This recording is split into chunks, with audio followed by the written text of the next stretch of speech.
โอ้อยู่มานี่ฮอตนี่แล้วเนอะอันครอบอันกล่องวงจรที่ว่าความรู้ไปเฮ็ดสร้างก็แม่นว่านักเรียนนกน้อยเนาะการเรียนนั้นเด่นนี่ทั่วไปนี่พร้อมกันเรียนก็ว่าจบมื้อนี้น่าเอิ้นกลาง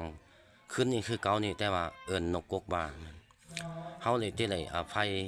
ที่ว่าความรู้เฮาปะนี่เฮาเกิดมาแท้ๆก็แม่นว่ายังเศร้าสลดใจเนาะยังอ่านเกมมันหอรัฐสว่างบ่ทันเคิดอยู่ตอนต้นตอนปลายนั่นนะอ่างแต่ฮู้ก็ให้หยามีผีนะว่าคือแล้วก็ที่แม่นแต่เองไผมันนั่นแหละเนาะต่อไปขึ้นมาชายแดนที่รัฐวิสาหกิจที่ว่า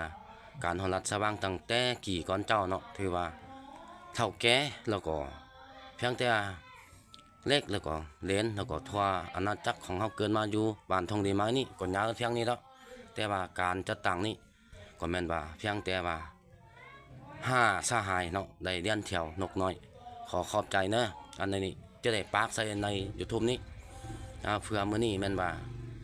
ตั้งแต่เฮาเกิดมาก็ซ้ำนี้เนาะแต่ว่าอายุเฮาก็บ่ฮอด100จักคนก็ว่าเศร้าโศกใจหมด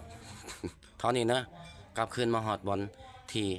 กงเฮาออกมาเป็นแฟนเป็นแบบอังแตนก็ตั้งแต่นั้นฮอดอยู่นี่เฮาก็เลยพิมพ์มนาจาอังแตนลายศตวรรษแล้วจังว่าเฮามาฮอดนี่เฮาจึงฮู้เกิดว่าเฮาฮู้เฮ็ดอังแตนแล้ว แต่ว่าบ่ฮู้จักเทื่อ เดี๋ยวนี้ก็แม่นว่าอยู่บ้านทองดีมีแม่นว่าหน้าโลกกว้างสุดสายตาก็แม่นว่าเท่านี้ไม่อยากเว้าหยังหลายจดหมายฉบับนี้มาจากเรืออัมบู3ลำอยู่บ้านห้วยม่อนและบ้านห้วยตาดบ้านห้วยจ้างแข่งบกแก้วเนาะถือว่าจากมาพี่แต่ว่าจะได้ฮอด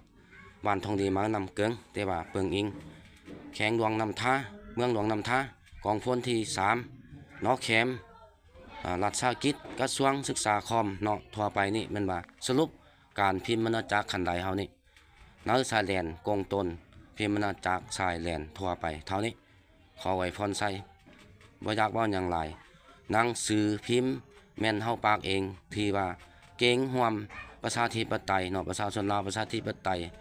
นั่นมันว่าอันนี้มันเกินเวลาเฮาบ่ได้ประชาธิปไตยซื่อๆ